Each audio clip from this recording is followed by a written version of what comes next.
हाँ जी विद्यार्थियों, स्वागत करते हैं थोड़ा सारे अपने YouTube channel GR update YouTube channel के उपर। हाँ जी विद्यार्थियों, लैके आ चुके जमात 7वीं वालियां दे लई मैथ यानी कि गणित विषय का पेपर, जो कि तुहाडा बायो मंथली एग्जाम नवंबर दसंबर 2023 होने जा रहा है।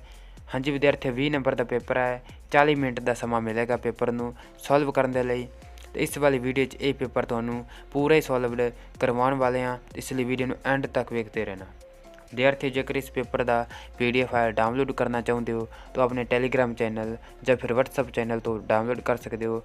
व्हाट्सअप चैनल और टेलीग्राम चैनल का लिंक जो है वो डिस्क्रिप्शन बॉक्स में मिल जाएगा, उत्थों जाके पेपर का PDF फाइल भी डाउनलोड कर सकते हो जी।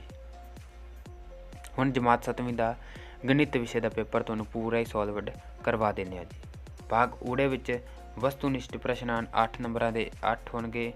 पहला प्रश्न है, हेठां दित्तियां विचों किहड़ा सर्वसंगता नियम नहीं है। हाँ जी, ए ऑप्शन है ASA, बी ऑप्शन है जी SAS, सी ऑप्शन है जी SSS, डी ऑप्शन है AAA। हाँ जी, पहले दा राइट आंसर आ जाएगा डी ऑप्शन AAA। दूसरा प्रश्न है, एक पद वाले व्यंजक नूं की कहते हैं। हाँ जी, ए ऑप्शन है एक पदी, बी ऑप्शन है दो पदी, सी ऑप्शन है तीन पदी, या डी ऑप्शन है इन्हां विचों कोई नहीं। हाँ जी, राइट आंसर आ जाऊगा जी ए ऑप्शन एक पदी। अगे प्रश्न नंबर 3, एक त्रिभुज दे दो डैश हो सकते हैं। ए ऑप्शन है न्यून कोण, बी ऑप्शन है अधिक कोण, सी ऑप्शन है समकोण, या फिर डी ऑप्शन है कोई नहीं।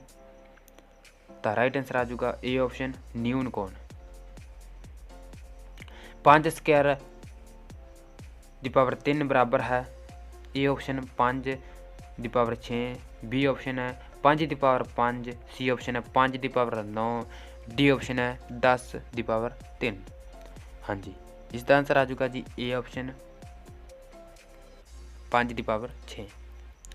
अगे सही गलत, त्रिभुज के तिने अंदरले कोणों का जोड़ 180 डिग्री होंदा है। हाँ जी, इसका आ जाऊगा सही। अगे ए ते बी का जोड़फल A + B के बराबर होंदा है, इसका भी आ जाऊगा सही। अगे खाली थावां भरो। त्रिभुज दीयां सारियां भुजावां बराबर इसलिए ए डैश त्रिभुज है, समभुजी या फिर विषमभुजी। तो राइट आंसर आ जाऊगा समभुजी। 8वां प्रश्न है, सम दो भुजी दे डैश कोण बराबर होंदे हैं, 3 या फिर 2। तो राइट आंसर आ जाऊगा 2। इस खाली थां आंसर आ जाऊगा 2। अगे जी भाग एड़ा, हर एक प्रश्न 2 अंक का होवेगा। हाँ जी, 9वां प्रश्न है, एक समभुजी त्रिभुज अते इस दियां मध्यिकावां खिंचो, इन्हां मध्यिकावां दियां लंबाइयां दी तुलना करो। हाँ जी, इसका आंसर ए वाला है जी। सब तो पहला ये त्रिभुज बना लेनी जी, ABCDEF। हाँ जी, इस तरह त्रिभुज बनानी है जी। उस तो बाद जी AD बराबर जो है BE बराबर CF 3.5 सेंटीमीटर। तीनों मध्यिकावां की लंबाई जो है वो बराबर है जी। हाँ जी, इस चित्र राय तुसीं दिखाना है जी, तीनों मध्यिकावां की लंबाई बराबर है। इसका आंसर हो जाऊगा, इसनूं तुसीं नोट कर सकते हो जी। हाँ जी, अगे प्रश्न नंबर 10, हेठ दिते व्यंजकां नूं एक पदी, दो पदी अते तीन पदी वंडो। हाँ जी, व्यंजक थले दिते गए हैं जी। हाँ जी, 7x + 3y। इसके व्यंजक दे एक पदी, दो पदी अते तीन पदी दसना है जी। हाँ जी, 7x + 3y। इस विच जो है पदां की संख्या जो है 7 अते 3 ये दो संख्या में लिखी गई हैं, इसलिए ये दो पदी है। हाँ जी, इसका इतना कोई आंसर तुसीं लिख देना जी। अगे जी प्रश्न नंबर 11, हेठ लिखिया नूं घात अंकी रूप लिखो। हाँ जी, इसनूं घात अंकी रूप लिखना जी। पहला जी 6 गुना 6 गुना 6 गुना 6, दूसरा जी B गुना B गुना B गुना B।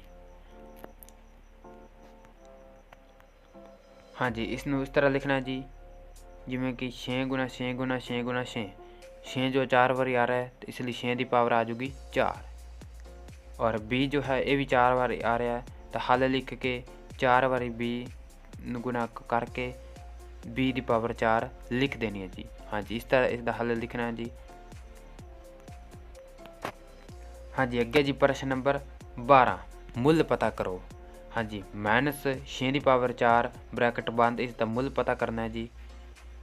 ये भी तुहानू करवाते असी सॉल्व किया होया जी। हाँ जी, आ चेक कर सकते हो जी, ब्रैकेट बंद -6 स्क्वायर पावर 4 -6 गुणा -6 गुणा -6 गुणा -6।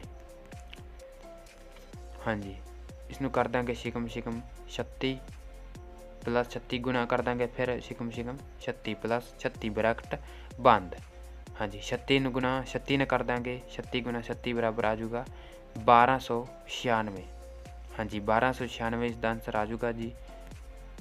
इसनू तुसी अपनी कापी ते भी नोट कर सकते हो विद्यार्थियों।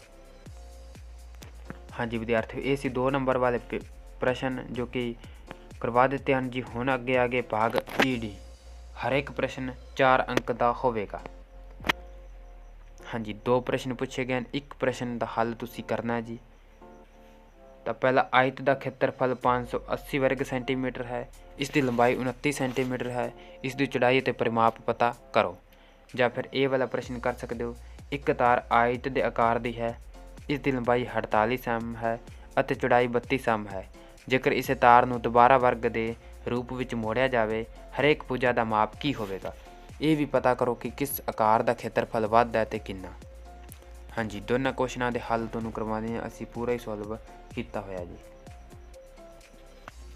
तो सब तो पहले ऊपर वाला क्वेश्चन जो पढ़िया से उसका हल आ जाऊगा, आयत का खेत्रफल 580 वर्ग सेंटीमीटर, लंबाई आ जाऊगी 29 सेंटीमीटर, आयत की चौड़ाई खेत्रफल बटा लंबाई इकाई। हाँ जी, ये वाला फार्मूला इस पर लगा के तुसी क्वेश्चन का आंसर करना है जी। हाँ जी, खेत्रफल कितना 580, लंबाई कितनी है बटा 29 सेंटी, इकाई जो है साम बराबर आ जाऊगा 20 सेंटीमीटर नूं कट के जी। हाँ जी, आयत का परिमाप आ जाऊगा 2 गुणा लंबाई प्लस चौड़ाई ब्रैकेट बंद सेंटीमीटर। हाँ जी, 2 गुणा लंबाई कितनी 29 प्लस चौड़ाई कितनी 20 साम। हाँ जी, 2 गुणा आ जाऊगी, इसनों प्लस किया तो 49 साम आ गया। हाँ जी, हम 49 गुणा 2 ना कर देंगे तो आ जाऊगा 98 साम, इसका आंसर आ जाऊगा। अगे जी जो जहाँ पा के प्रश्न से पूछा गया सी उसका हल ए वाला है जी। आयत की लंबाई कितनी 48 सेंटीमीटर और चौड़ाई कितनी 32 सेंटीमीटर। आयत का परिमाप पता करना जी। परिमाप पता करने लिए फार्मूला 2 गुणा लंबाई प्लस चौड़ाई इकाई, ये वाला फार्मूला लगाना जी। 48 प्लस 32 सेंटीमीटर, 2 गुणा 80, 80 गुणा 2 ने की 160 सेंटीमीटर, इसका आंसर आ गया जी। क्योंकि हुण इसे तार नाल वर्ग बनाया गया है जी, इसलिए आयत ते वर्ग का परिमाप समान होणगे, इसलिए वर्ग का परिमाप 160 सेंटीमीटर।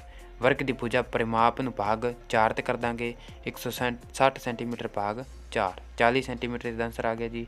हुण आयत का खेत्रफल लंबाई गुणा चौड़ाई वर्ग इकाई, लंबाई कितनी 48 और चौड़ाई 32 वर्ग सेंटीमीटर, 1536 वर्ग सेंटीमीटर आ गया जी। वर्ग का खेत्रफल जीवन भुजा गुणा भुजा वर्ग इकाई 40 गुणा 40 वर्ग सेंटीमीटर। हाँ जी, 40 गुणा 40 ने की आंसर आ गया 1600 वर्ग सम। हाँ जी, वर्ग का खेत्रफल वध है जिन्ना जिन्ना खेत्रफल ज़्यादा 1600 वर्ग सेंटीमीटर, 1500 माइनस 1536 सेंटीमीटर, आंसर आ जाऊगा 64 सेंटीमीटर। 1600 1536 घटा देंगे।